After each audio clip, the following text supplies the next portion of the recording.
भगवान का प्रथम विवाह रुक्मणी जी के साथ में हुआ।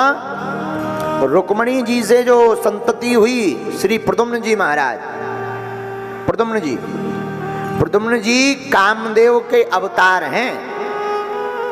जब शंकर जी ने कामदेव को भस्म कर दिया तो कामदेव की पत्नी रति भगवान भोले बाबा के पास गई, महाराज आपने कहा हमारे पति को भस्म कर दिया, सुहाग उजाड़ दिया, सब बर्बाद हो गया, अब तो मैं मरने जा रही हूं।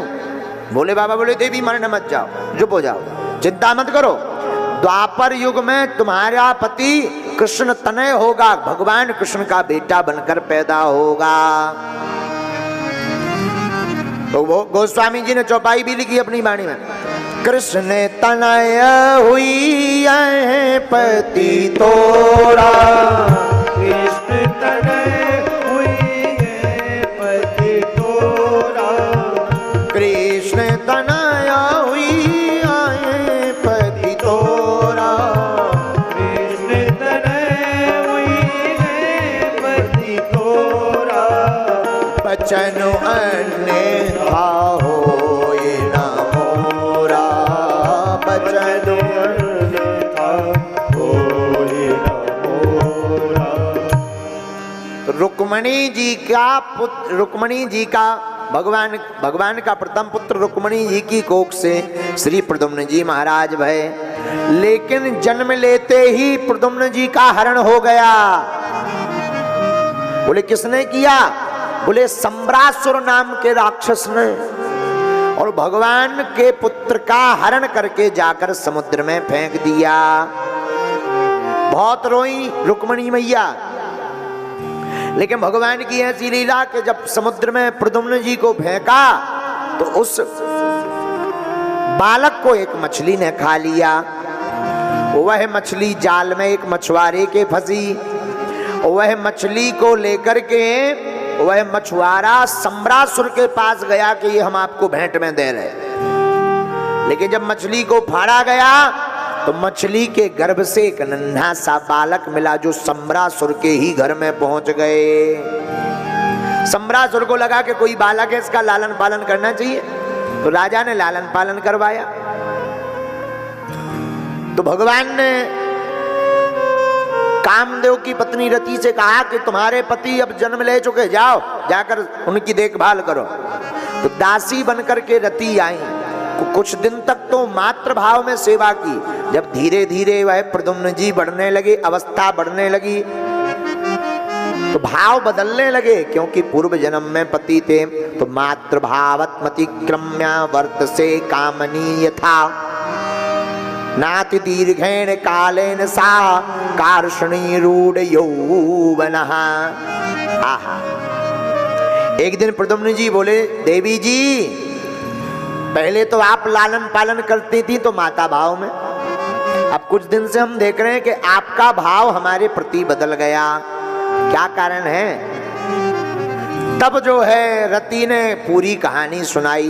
भगवान नारायण सुतः संवरेणा हर्तौ गृहात् अहम ते अधिकृता पत्नी रति कामो भवान प्रभु।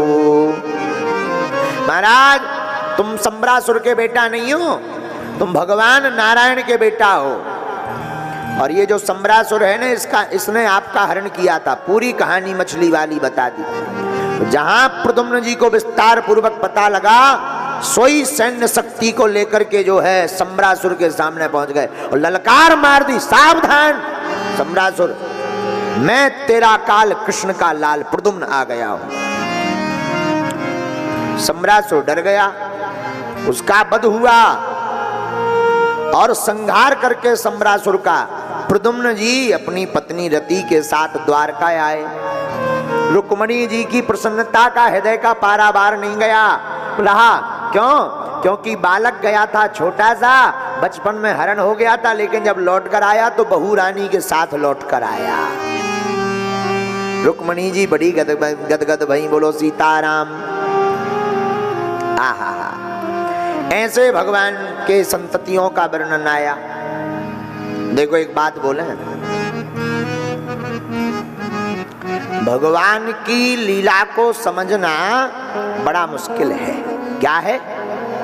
बड़ा मुश्किल। भगवान ऐसी अद्भुत लीलाएं करते हैं कि कई बार समझ में ही नहीं आती। अच्छा, बात भी सही है, अगर लीला समझ में आ जाए तो फिर हम भगवान के जैसे ही ना हो जाएं। तो भगवान का मतलब क्या हुआ? भगवान का मतलब भी यही है जिसकी लीला समझ में नहीं आवे। लेकिन समझ में किसको आती? जो भक्त होता है वो भगवान की लीला समझ जाता है। अच्छा महाराज, भक्त बनना है तो क्या करना पड़ेगा? वृंदावन जाना पड़ेगा। कहाँ जाना पड़ेगा? वृंदावन मतलब टिकट कटवा के नहीं, घर में रह कर के ही ब्रज भाव में डूबना ही वृंदावन जाना है। कई बार वृंदावन गई तो चाट पकौड़ी में ही बिदे रहे थे, घूमने में ही है। क्या गजब का मंदिर है, वाह वाह वाह, क्या होटल बने हैं ठठरी के भरे। मंदिर देखने गए, भगवान के दर्शन करवे गए कि चाट पकौड़ी खावे गए? और ज्यादातर आदमी कथाओं में भी आते हैं, अरे बोले चलो भाई मजा ले आएंगे। कई आदमी मजा ही लेने आते, बोले गा, बोले बागेश्वर वाले महाराज की कथा भाई थी, ऐसो झूला लगो तो बड़ो। हम तो एकदम ऊंचा टंग गए थे झूला में, आगे के लगे झूला झूलवे आओ के कथा सुनवे आओ है।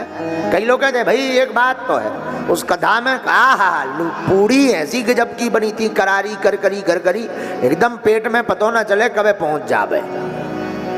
वाह, इसका मतलब तुम लुचई खावे भराए। तो देखो भाई, वृंदावन जाने का मतलब ये नहीं कि टिकट कटवाओ पहुंच गए तो तुम तर गए। वृंदावन का मतलब है जहां तुम हो वहीं वृंदावन मान लो।